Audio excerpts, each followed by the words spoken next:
Good evening and welcome to the Park and Rec Commission meeting on February 27th, 2024. We'll go ahead and get started. I'd like to join us all, or invite us all to stand for the Pledge of Allegiance. I pledge allegiance to the flag of the United States of America and to the republic for which it stands, one nation under God, indivisible, with liberty and justice for all. Thank you. And just a reminder to please turn your cell phones off if you have not done so already. And we'll get started with roll call. Hale. Present. Cornwell. Duzick. Present. Noyes. Present. Baranich.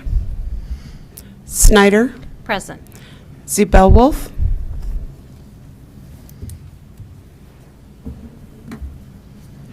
All right, and it looks like we're starting out the evening with a presentation from Avista on upcoming channel work. I think we have Greg Crossman. Perfect. Come on up. Over here? Yeah. Okay. I think it's that one.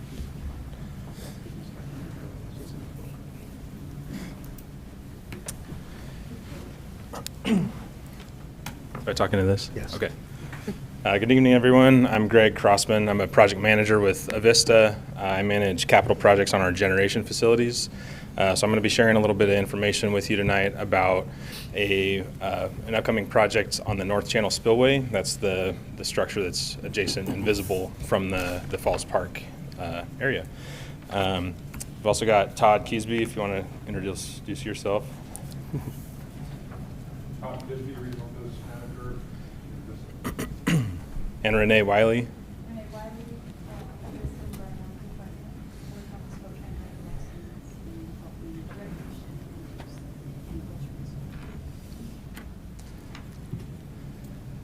So really the goal tonight is just to tell you what we're embarking on and a little bit of why.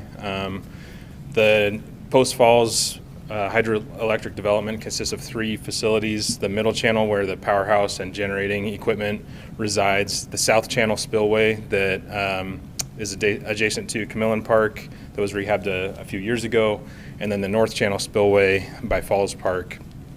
And the North Channel Spillway actually maintains about 40% of the total plant, I'm way off. Almost 80% of the total plant flow. So all the hydraulic capacity through the 3 channels, about 80% of all the water passes through the North Channel.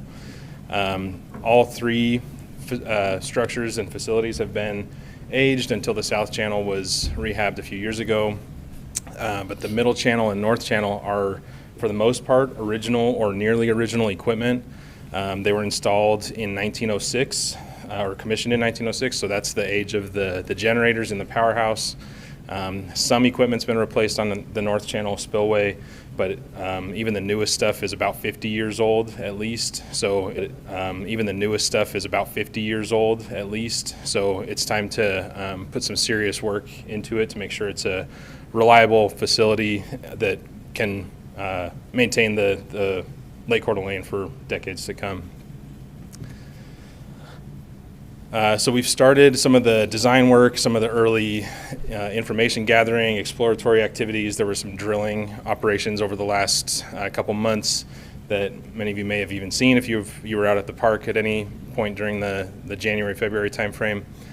But it's all leading into this schedule here, which is getting started in earnest in April. And in April, our contractor is going to mobilize to the site, and they're going to lay down most of their equipment and materials in the Falls Park parking lot. And then what they're going to start on this year is installing a temporary access road from that parking lot to basically to the park, to the existing paved pathway in Falls Park, to be able to access the North Channel Spillway from that kind of undeveloped point on the south end of Falls Park. From there, they'll begin installing what we're calling a trestle cofferdam, so a series of structural steel components that we'll look at in detail a little bit later. On the upstream side of the spillway, that will, in the subsequent season, be utilized to dewater the spillway gates and the structure so that they can rehab it over the course of 2025.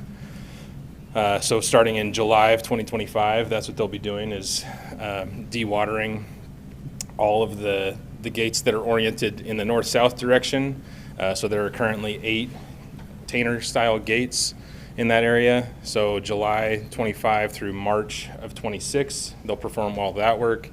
And then when the high water comes in spring of 2026, they'll get out of the water, use the new gates to pass water, use the existing sector gate on the other end.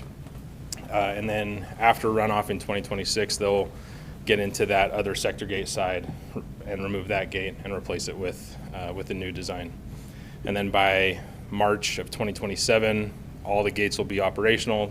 The project will be essentially complete, and they'll work on getting all their equipment and materials out of the way, out of the park. So this is a little bit, I probably should have talked through this on this slide as opposed to during the schedule, but this is on the left there. That's what the present condition pretty much looks like. Like I said, on the left side there, that's the section that runs north to south that you're closest to if you're standing in the park or on the overlook.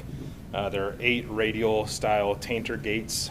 And then on the south end there's a single 100-foot long sector gate. That sector gate was installed in 1922. So again, a very old piece of equipment. It's been a workhorse, but it's time to get something that's more reliable. So what we're proposing to replace all the gates with are a consistent, uniform 28-foot width Tainer gate, so that we have redundancy, more so than we do with the existing 100-foot sector gate.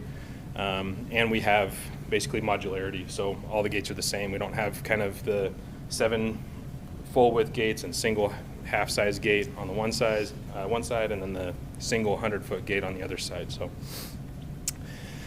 yeah, so that's generally what it's proposed to look like when we're all done in 2027. Here's an overview of the park and kind of showing the work area. So you can see the parking lot is going to be the primary staging area for the contractor. That temporary access road from the southwest corner down into the park, that's going to be constructed basically in a rock and earth fill structure in the canal there, so that they can get big equipment over the park more easily than kind of any other way that we looked at. And then their primary material laydown area will be that undeveloped point. And then you can see that kind of tan colored area right here. This is their trestle style cofferdam that's also going to effectively serve as a bridge. So they'll be able to drive cranes and other equipment out along the entire length of the spillway structure there.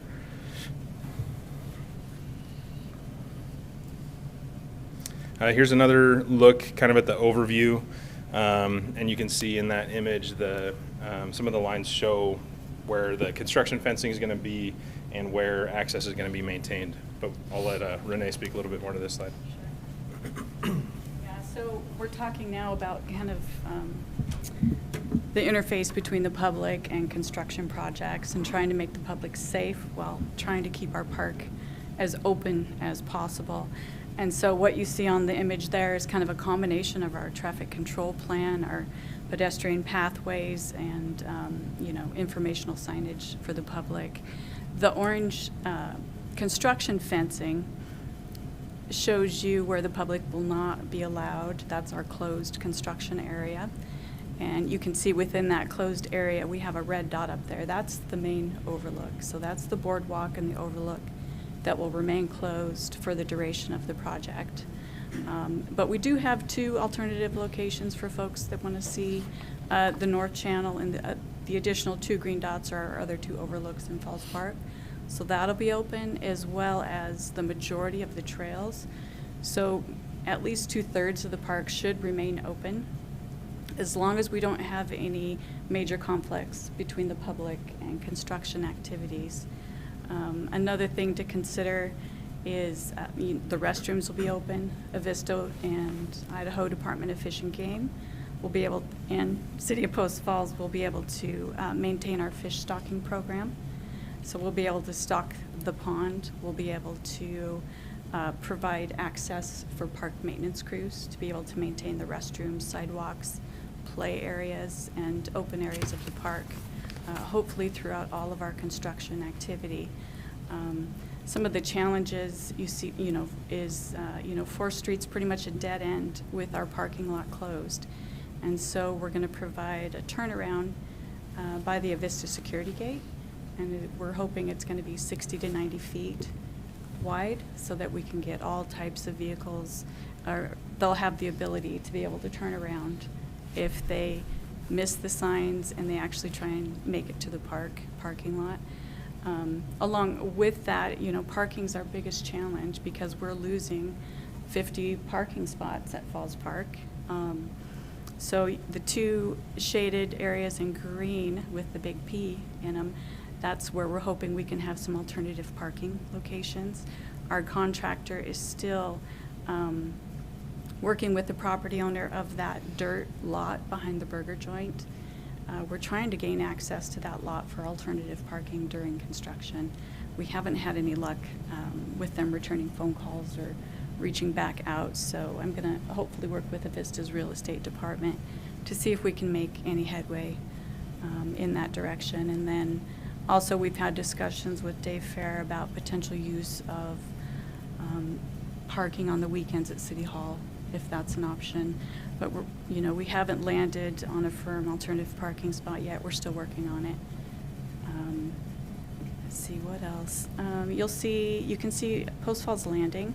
We're going to most likely not impact that area very much, maybe just intermittent use to unload materials, as well as Camillin Park, a boat launch. We're trying to stay out of those areas as much as possible to give the public, access to the water and project waters, since Falls Park will be, portions of it will be closed. We anticipate some noise and some traffic congestion, and that's just to be expected, I think, with a construction project, but we'll try and minimize those impacts if possible.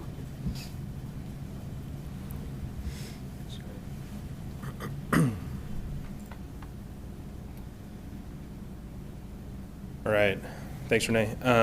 So just to talk a little bit more about what we're going to be looking at as we get into the construction project. So the 2 areas that are shaded in red are the temporary access road that we went over earlier, and then the trestle style cofferdam out here.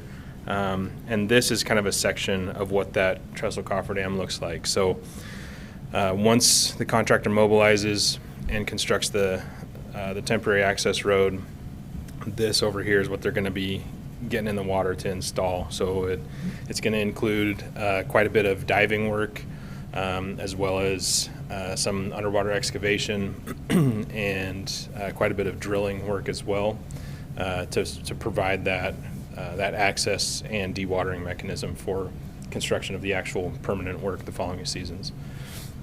And then so what that looks like is, like I mentioned earlier, that next season, the 25 to 26 season, we'll be tackling this side of the spillway, and then the following season will be this side over here. You can probably notice that there's no provision shown on this drawing for dewatering the sector gate over here. We're still working through the design of that. We've accessed that area previously with a bulkhead style design that basically anchors to the upstream face of concrete. So we're working through exactly what that looks like, but the visual impact of that is less than what the trestle style cofferdam is, just because it's a much more substantial structure providing access as well as dewatering. Here's just another view of that season 2 work, the 25 to 26 season. So again, you can see the trestle cofferdam here, and then that season is actually going to be broken up into 2 phases, and that's for a number of reasons. But basically, it's just to provide a little bit of operational security for for that side of the spillway, so that the entire 7.5 gates aren't taken out of service all at once, in addition to other constructability concerns and things like that. So, but this is the general sequence of that season 2. These 4 gates will be installed and commissioned before the remaining gates are going to be removed.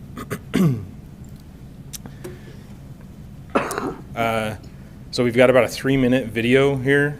This is an animation that the contractor put together. So it's basically their rendering of the current design of the trestle cofferdam and that first set of gates modeled against their construction schedule. So hopefully this works as planned. Keep in mind it's fairly crude, but so this is just showing them mobilizing to the area, getting in construction fencing, and starting the temporary access road.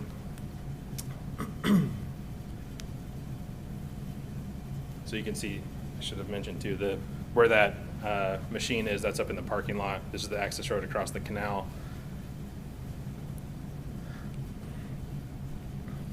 I lost the mouse, there it is.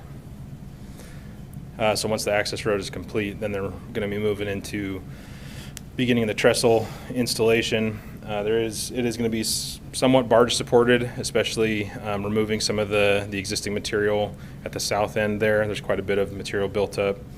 So they'll be removing that while they're starting to install they call each pair of piles is basically called a bent. And I believe last I counted they had 18 bents to install. And so they're kind of just going to work their way out, basically building from the shore, working out a bent at a time, decking over the top of it to create their construction access along the way, supporting the subsequent bent installations. So you can see this right here is about November, December 2024. The sheets that are going on the front, that's these blue components. That's what will be used to dewater the area inside there. Those will be installed and fitted basically to the bottom of the river, but they won't actually be used to dewater in season 1. They'll be removed and staged, and then in season 2, when they come back to do the gates, as we're approaching here in spring, summer of 25, they'll reinstall those sheets. They'll all be cut to fit, installed. Right now, you can see the water just disappeared, so they'll dewater, fill in a little ramp so they can access, and then start removing the existing spillway piers and gates.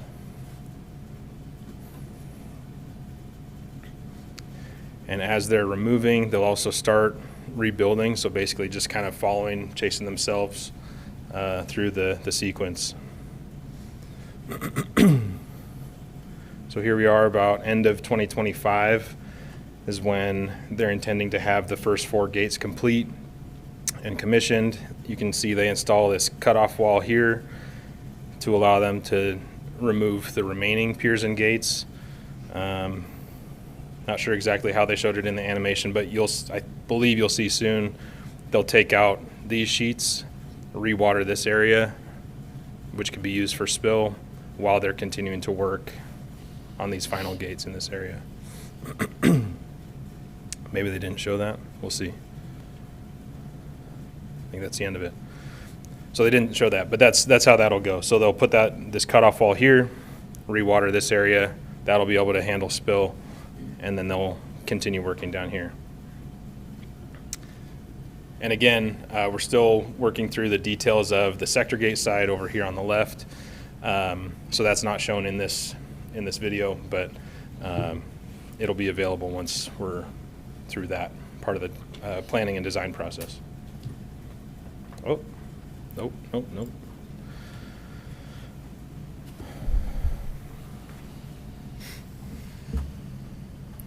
Yeah, so once Greg's crew is out of the park, we'll start our restoration efforts. We anticipate the removal of maybe during our demo 5 to 6 pine trees and some native vegetation for that access road, and also around the boardwalk to the overlook. And so we will, one of the things that will also benefit from the project is an upgrade to the park's electrical service, to the pump at the pond and some other areas. We're going to renovate the pathway area as we back out of the access road across the Corbin Ditch. So we'll re-asphalt all the areas that we've damaged, probably improve that pathway a bit, and then also work with Dave and his crew and Robbie to design a new kind of boardwalk and overlook type system, hopefully better than what we have there now, to allow a better overlook of the North Channel. Potentially some interpretive sign movement during our demo work, and so we'll have to reinstall some interpretive signs if needed. And then been talking with Dave a little bit about improvements to the fishing pond as we end construction there. And that's kind of a longer process. We're talking 2027 when we finish construction, and we need we're regulated by the Federal Energy Regulatory Commission for all of our recreation improvements. And Falls Park is one of our FERC-regulated parks, and so we'll need to do a recreation plan amendment for that portion of work, so it might take a little bit more consultation, a little bit longer to do, but we'll try and get all that, wrap that up by 2027 so we can get in there and put the park back together.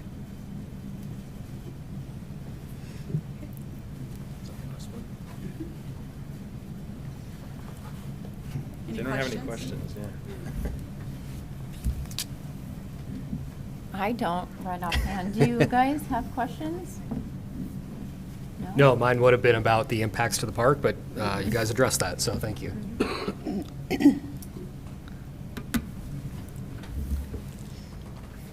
Questions from you guys? No, Dave? I'd just like to point out that that's really the big issue, is it's the impact to the park. But understand this next summer, there's going to be construction with the Highway District is going to be doing work on the Spokane Street Bridge. The city is looking at working on the paving of Spokane Street. So our park system's going to be hit hard this next summer. It'll ease up a little bit, but then, of course, Falls Park is going to be a longer term issue, but we're just going to have to be, I guess, creative and try and work through it. And communication to the public is going to be the key. What kind of communication do you guys have going out to the city, Post Falls, or otherwise? We're working with our communications department to get that plan finalized. I think our next meeting with them is actually tomorrow. But I know it's been in development for at least a month or two, if not longer. So I don't know if you want to share anything more specific, but Yeah, we've been meeting with all of our permitting agencies and letting them know this project's coming. We've also met with City Council, and we've sent out some mailers to neighbors during our drilling operations to let them know what to expect. And so probably what we're going to roll out is potentially a website that folks can access to know where we're at in construction and what to expect. We're also going to send out mailers to property owners within, I think we said, a mile radius, and business owners to let them know what to expect during construction, and then also give folks a number to reach out to if they have any concerns, so we can address any issues that we have as quickly as possible. And then, of course, the media releases and press releases, that kind of thing. Yeah. Thank you. Anything else, Dave, before we No. let them go? Yeah. No? We're done. Yeah? Yeah. You're done? Okay, thank you guys. I'm making a note off of. Thanks, Dave. yeah, thank you. Yeah. And you guys are more than welcome to stay for the rest of the meeting, or I think you're free to go if there's no further questions. Okay, thank you. Thanks for letting me run a little long. All right. Any declaration of conflict this evening? Nope. Hearing none, we will move on to the consent calendar. Looking for approval for the minutes from January 23rd, 2024. I would move to approve the minutes from January 23rd, 2024 as presented. I would second that.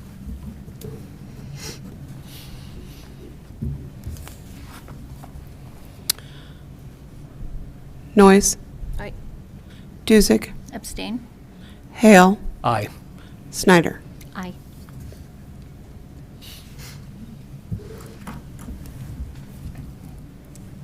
Moving on to citizen issues.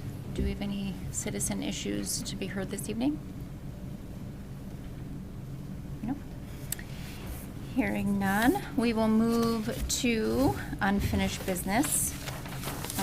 Actually, we're moving straight to new business. It looks like Community Development Block Grant. Is that you? That's Robbie? me. Okay. Good evening, members of the Park and Rec Commission. Robbie Quinn, Parks Planner. Here to talk a little bit about a grant that we're pursuing with our Community Development Division as well as the City Administration. And that is an Idaho Community Development Block Grant. And essentially what we're looking at is some road frontage improvements at Warren Playfield. So what's on the screen here are some plans that were developed for the city center parking plan in 2018. They were 3 sheets that I kind of stitched together just to make it a little easier to read.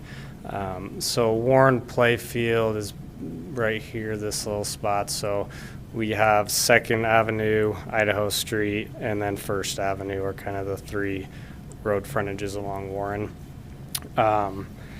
And so the grant that we're going after is for about $325,000, and with some preliminary estimations with our engineering department, that's looking like with design, construction, and construction management that we'll basically be able to construct one of these road frontages.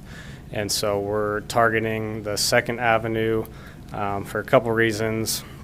One, it's kind of closest to some of our higher density around the park, where we have some of our parking conflicts with the park, and it's kind of one of the easier sides from a stormwater management perspective, so that cuts costs a little bit with our design and construction.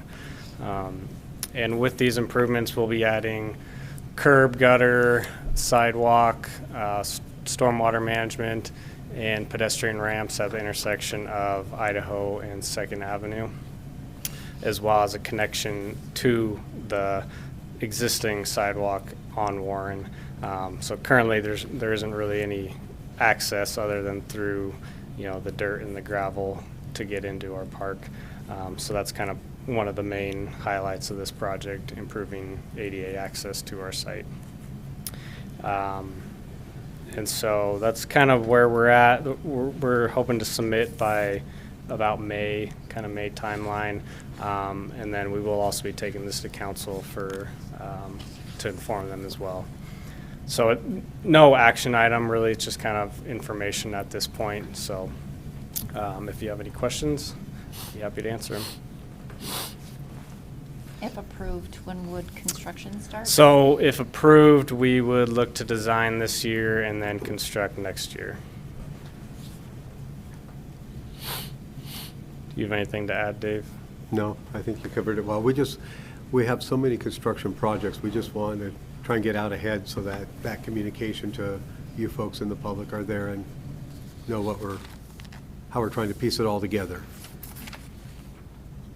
So this would be adding a significant amount of parking, it looks like? Not necessarily adding. I mean, there is parking there already. It's just Okay. more formalizing it. Gotcha.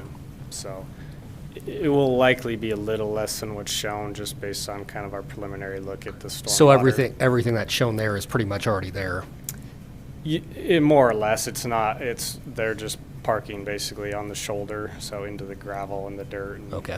And so the number of parking stalls probably won't really be affected. It's just, again, we're containing it to the road instead of affecting our park system. What it will do is it'll protect the trees that we have there because we have people parking into the road zones right now, and it will provide the ADA access that we need. Yeah, And of so there'll course- be a couple ADA stalls as well.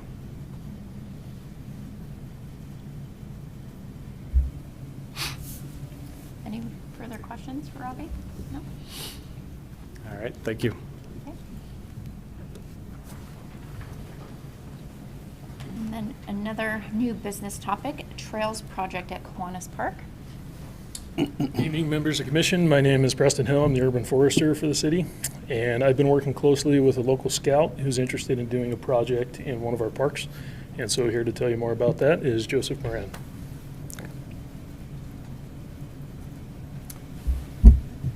Good evening, members of the commission. My name is Joseph Moran. I'm a local scout with Trail Life, and I am here to present for your approval a trail marking service project for Kiwanis Park. Pull this up real quick.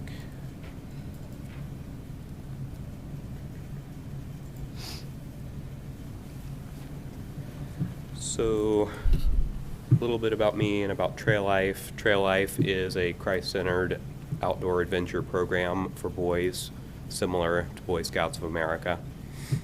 I am pursuing the Freedom Award right now, which is the highest award. It's the equivalent of the Eagle Scout rank in Boy Scouts.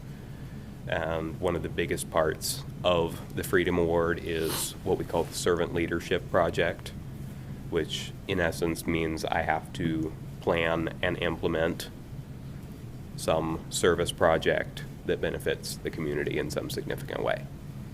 So what I've chosen for that is to take the trail system in Kiwanis Park and reorganize it, make it more user-friendly, and add some marking and mapping. So this is the current trail system in Kiwanis Park. There are a lot of trails there already, more than we need really, and they're not organized in any way. It's just a confusing web of trails that's been made just by people walking wherever they feel like walking. So what I want to do with this is add some color-coded routes and designated loops and a couple of point-to-point routes to just organize it and clean it up and make it a lot easier. So these are the routes I have. This red loop here would go around the upper portion of Kiwanis Park, just around the perimeter. Green loop, same idea, just goes around the lower portion of the park. Blue loop would be the longest route, essentially combining the red and the green, just going around the entire perimeter. And a couple of point-to-point routes. The yellow route would just be the direct route to access the beach, but I would mark that. And the purple route I added just to use up a few of the other trails within the park. So I'm trying to assign all the major trails to one route or another so that most of the trails are still there. They're just organized. So when it's all put together, it looks like this. Got two versions, two different base maps. So that's all the colored routes together, along with markers for the park shelters. Those are the picnic tables in black, the black circles here, and one down here. A couple of benches down by the water, and bathrooms here, and the playground here, just to mark a few of those important features within the park. So this is the map. This is the early draft of the map that I plan to put on the kiosk. I'll talk more about that later. The kiosk is going to be at the red point here in the center. That's where most of the trails are coming out from, in that central point. So I'll talk about the kiosk, but first I want to talk a little bit about the trail marking system I'm going to use. I'm going to use two different kinds of markers. I'm going to use post markers and also signs that will go on the trees. If you've hiked at all in the Post Falls Community Forest, you'll be familiar with these. This is essentially the same as what is used in the community forest. Just blue carcinite posts in the ground with colored stickers and arrows and signs attached to the trees that are color-coded with arrows to show direction. And the final part of the project is to construct a kiosk at the central point where the red marker is. So here is my initial design. This is hand-drawn, so hopefully you can excuse it's not super clear. This picture over here is the front view, including what will be under the ground. Those posts are going to be set in concrete, a couple feet deep for stability. And then the structure is going to be 8 feet high with the signboard set just at a comfortable eye level. And frame of 6x6 posts, treated lumber, and a corrugated metal roof. And this one over here is a zoomed in look at the roof with just the frame underneath. That one's not super easy to see. Perspective is a little difficult on that one. And then this one down here is a side view of the roof line, and that's just showing the framing and the plywood that'll be underneath the corrugated metal roofing panels. And then there'll be a ridge cap over top of that to just protect from water. So it should be pretty weather resistant and very sturdy and should last as long as we need it, maybe longer, we'll see.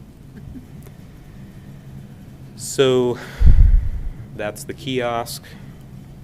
The kiosk materials will be provided by Geno Construction. They have graciously agreed to sponsor this project by providing the materials for the kiosk.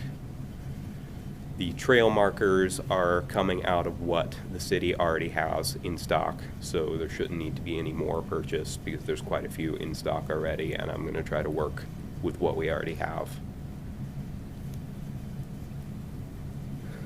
So that's all. Just the reorganized trail system here with signs, and you can see the black dots I have on here. Those are at the intersections and also spaced between the intersections. Those are estimates of where the trail markers are going to be placed. So that's going to be about every 200 feet or everywhere there's a major intersection, just so people can easily see that they're on the right trail. And then the kiosk, basic design, and that's all I have. Thank you for your time. Do you mind if we ask you questions? Yes, if we please. have them? Please Awesome. ask questions. Who will maintain the kiosk once you're done with your project? Will the city absorb that into maintenance if needed? I would expect that that would be the case. I think very little, if any, maintenance would be needed because I think this will be a very lasting, weather-resistant design. But if that is needed, I think that would probably fall to the city. Great project. How many hours are you estimated that you'll be putting in on your project? Well, a lot of the work is just going to be me planning it in advance, but I'm probably going to have 4 or 5 main work days, a couple for installing the signs and another couple for the kiosk construction, several hours each day, so Great. probably around 40 hours Awesome. work in the park. And my timeline for that is to start getting the signs in by the end of March and hopefully have everything in the park done by the end of April. That's great. Joseph, kudos for proposing this. I have 2 questions. I guess on the main sign, you've kind of delineated all your trails. Are you planning on putting in like the distance of each trail and or the difficulty? Definitely. This map right now is just my early draft, and I will be working on it more, and I'll have some help from the Post Falls GIS department on that as well. But yes, that will all be added, a legend showing the different colors, and I will also show lengths. I've got estimated lengths right now. Great. The longest one's going to be about 1.25 miles, the one all the way around. Perfect. Thank you. Great. Very cool.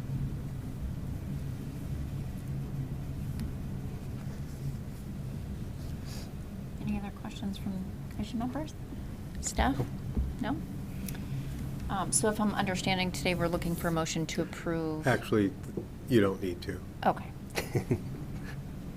Perfect. Great job. Yeah, great Yeah, project. I'm excited Thank you. to see that Thank you for your time. together. Yeah. Perfect.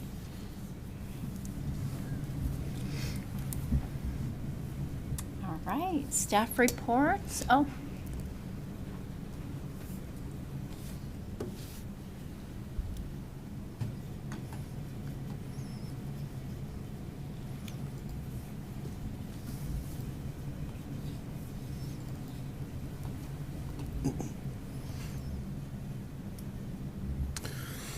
Good evening again, Preston Hill, Urban Forester. So tonight I want to give you an update on a few things about the community forest. We've got a few projects going on, and I just want to make sure that this body is aware of what the year looks like for us. So, as you probably recognize, this was the scene in August of this past summer. So these are photos from the Parkway fire. It was a fairly vigorously burning 80-acre fire at the community forest. We got very lucky that there were air resources in the area that could respond to the fire.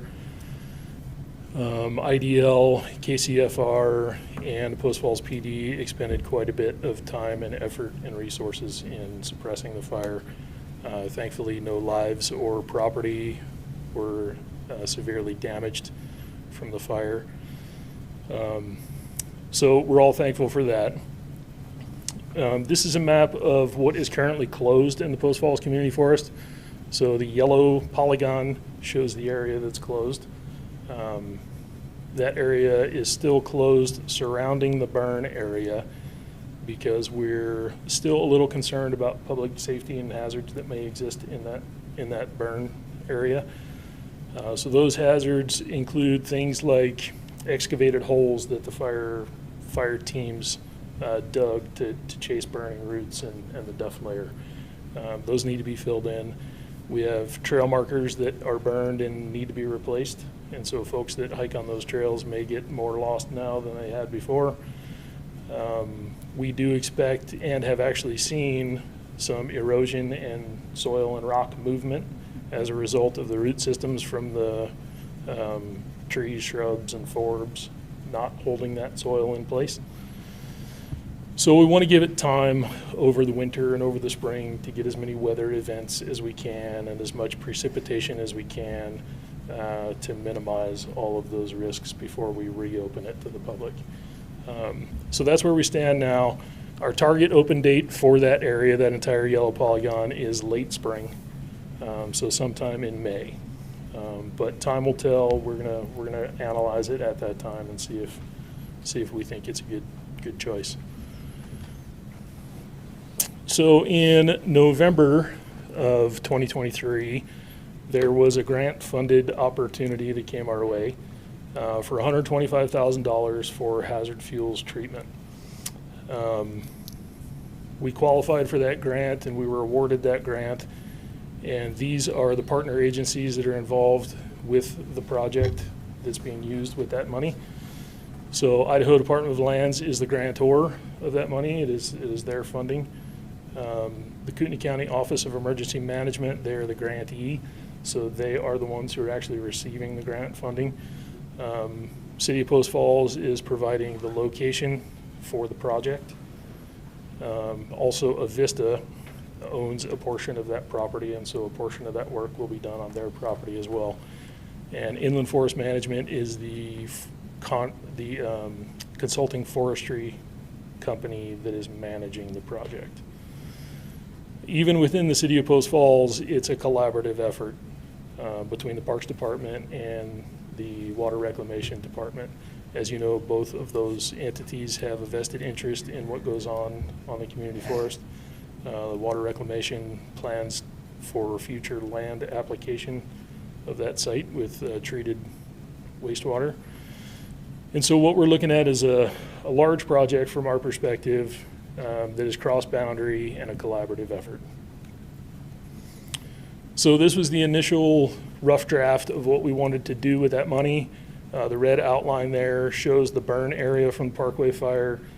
The yellow hatched out area is a 300-foot wide fuel break along the southern and eastern property boundaries of the entire site.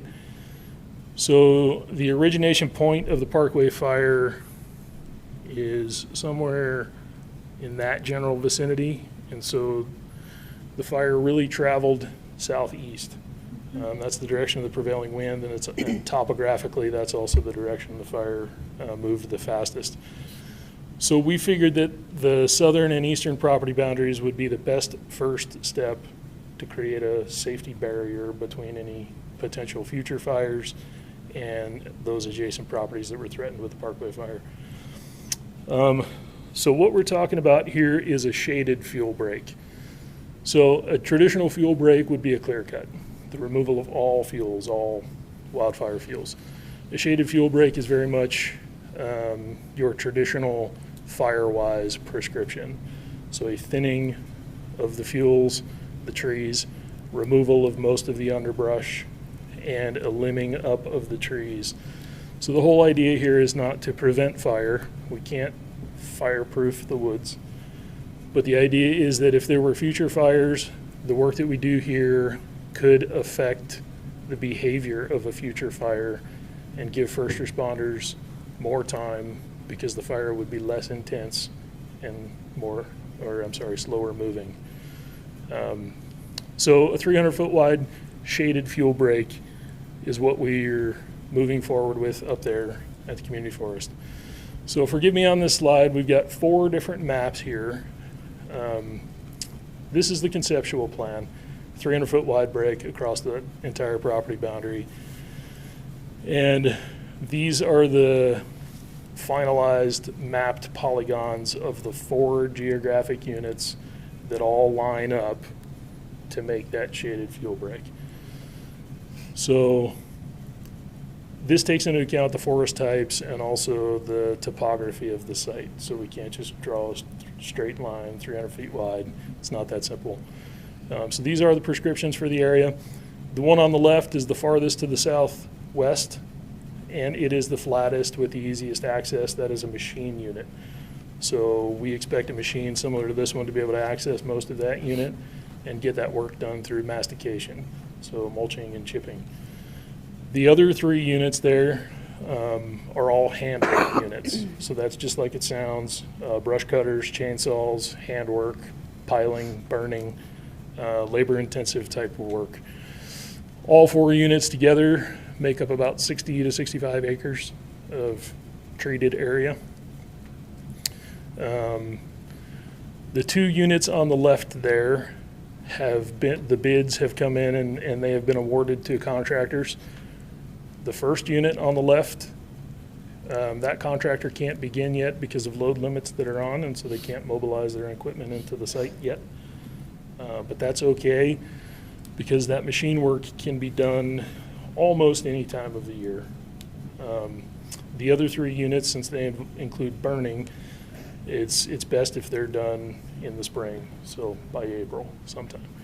The second unit from the left, the contractor has begun work up there, and so you may have seen our posts on the website or social media notifying the public that that work is going on. There is burning, there's active burning up there on a daily basis, and we expect that to continue until the end of March at least. The other 2 units are out to bid currently, and we expect those bids to be awarded and that work to begin ASAP as well. So here's an example photo of what the work will look like as it's going on. You can see smoke, you see smoldering. These are the kind of things that are visible up there. So we are having a public open house meeting about that project on March 4th, the evening of March 4th. That's at the Trailhead building there at Camino Park. The entire public is invited.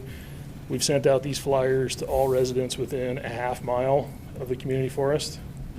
We have them posted around town, and they're posted on our social channels and the website.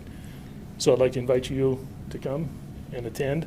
There'll be a speaker, I'll be speaking, and there'll be a speaker from Idaho Department of Lands, Kootenai County Office of Emergency Management, and Inland Forest Management.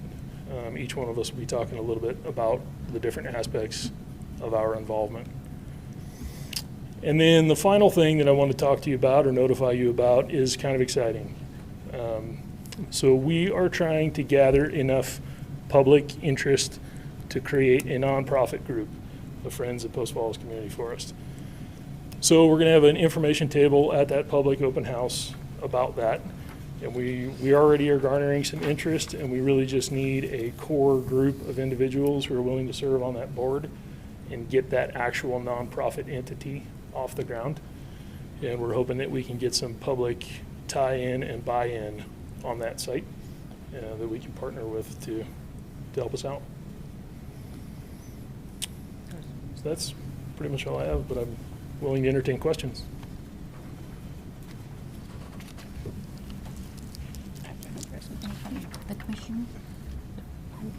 No? You guys, staff? No? Thank you. Thank you. Thank you, Kristen. Next up, job fair details with Tracy and David. It'll be David tonight. David, okay.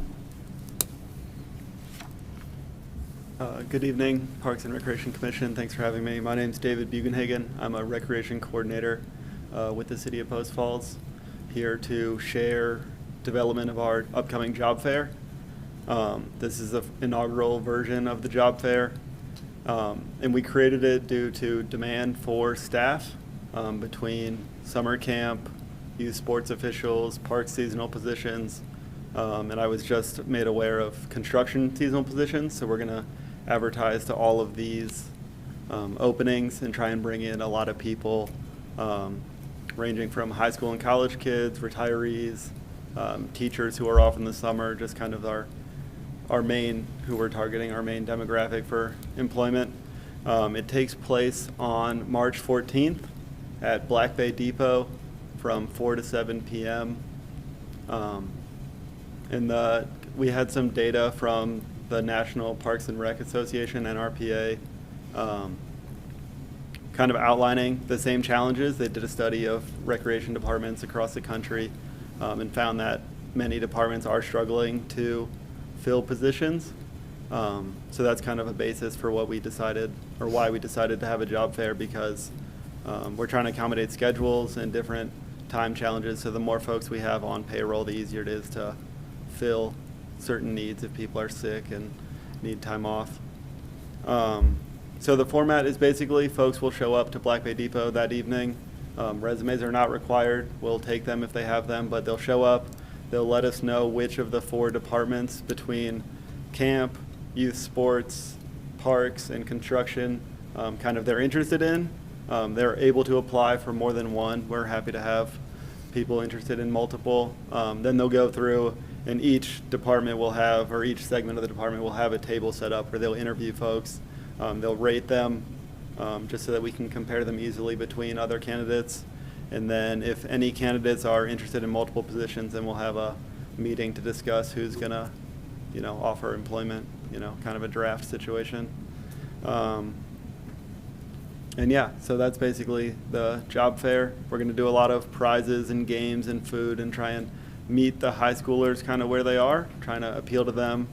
One of the giveaways is, it's not a Stanley tumbler, but it's like similar to a Stanley tumbler, if you've seen those, with our Parks logo on it. Some cool camp swag, some shirts and stuff like that. And we also have Golden West tentatively scheduled to come in and do some financial advertisement to them, help them with bank accounts and stuff like that as they start collecting paychecks, hopefully. And we're looking to fill up the sooner the better so we can get them all trained for whatever respective position they'll be in. I set flyers as well as the key findings from the NRPA report on that circle table as you head back to the rotunda if you want to check it out. I would definitely appreciate if you could share the information in whatever circles you guys are in, church groups, family, friends, neighbors, PTA. I've been emailing all the high schools, but the more times we let them know, I'm sure we'll increase our engagement. Like I said, it's the inaugural event, so we want to do a really good job on the first one and try and build it into a recurring thing and maybe bring in more departments going forward. Any questions, feedback, ideas? No, I love the idea. It's a great way to resource help. Fingers crossed. Yeah. Do you know how many positions you'll be filling or looking to fill? So camp, we're hoping to have at least 20. Youth sports, we usually have we try and have a large roster just because the availability in the sports changes. So we just like to have a lot of people kind of in the network that we can lean on. Just because just the age of the kids, they usually stick around for a season or two and then they're off to college or on to other things. So we just want to have like a large roster stable of folks. I can't give you a specific number on that, but probably similar, 20. And then parks and construction, I'm not sure how many they're after. Perfect. I hope it goes well. Yeah, you too. Any further questions? No? Cool. Okay. Thank you. Thank you, David. Easter egg update with Cody.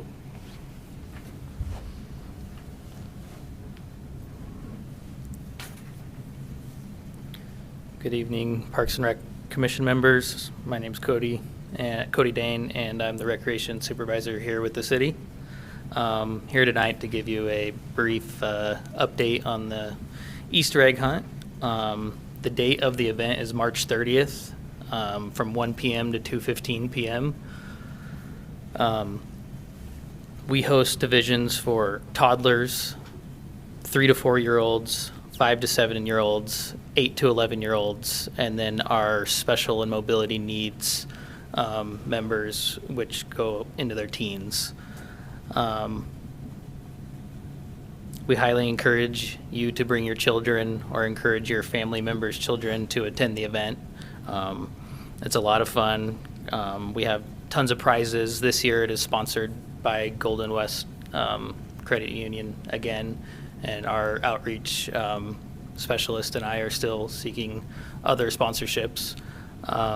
Last year there were several $100s in prizes awarded, things like scooters and skateboards and other items like that to kids who found the golden egg within each section there. We are also seeking more volunteers to do things like traffic control within the park once the event is kicking off, setting out the eggs within each section, and also collecting the eggs after the kiddos have retrieved their candy. So if you or anyone you know is seeking some volunteer hours, please send them our way. That's all I have for you right now, but if you have any questions, I'm happy to answer. Maybe I missed it. Is it at Quinlan? Oh, yes, it is at Chameleon Park. Chameleon, Yep. sorry. Thank you. Thank you.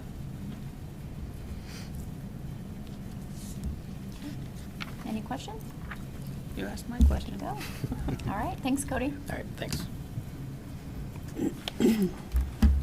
All right, commission comments? Anything from the group? No? Dave? No, just reiterate what David said is, for our department, we're not unique in the park and recreation field. We rely heavily on that seasonal work, part-time work.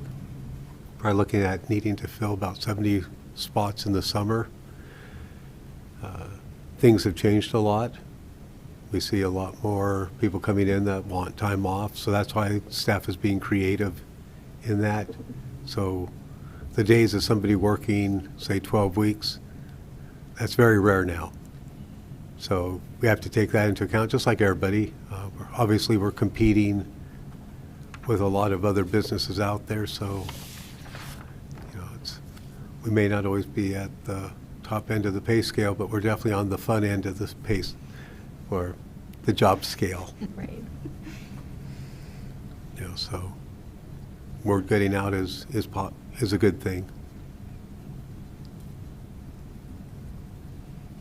I did have a question about the pond. Is the fishing pond going to be open this year? That's a definite maybe. I'm getting We're planning on that. Okay. We're working with Avista still on working some of those things out, but the plan is to have it open, working with Fish and Game on the stocking. Access is going to be a challenge. So those are just details, but the plan is to get it operating. And then we'll end up draining it again by hand, harvesting snails, and that's probably going to be an ongoing thing for now to eternity. Okay. That was my question, if we'd gotten that under control. No. No? Okay. Will work begin on the quarry this year? No. Okay. We will be going out for a land and water conservation grant this August, and depending on that success, we would be looking at the following year. We're revamping it to start on the soccer fields, parking lot, and some of the infrastructure first. In 2025? 2025 is Okay. at our best. Okay. but it really depends on getting that grant. Black Bay is the one that's using up most of our construction money right now, along with a few other projects. We are updating the playground at Woodbridge. You've got community gardens, some ADA stuff there. So, I mean, we couldn't handle another project financially or staffing-wise.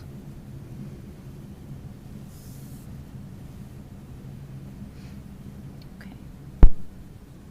Anything else before we close? Okay, all right. Adjourn at 7:01 PM. Thank you.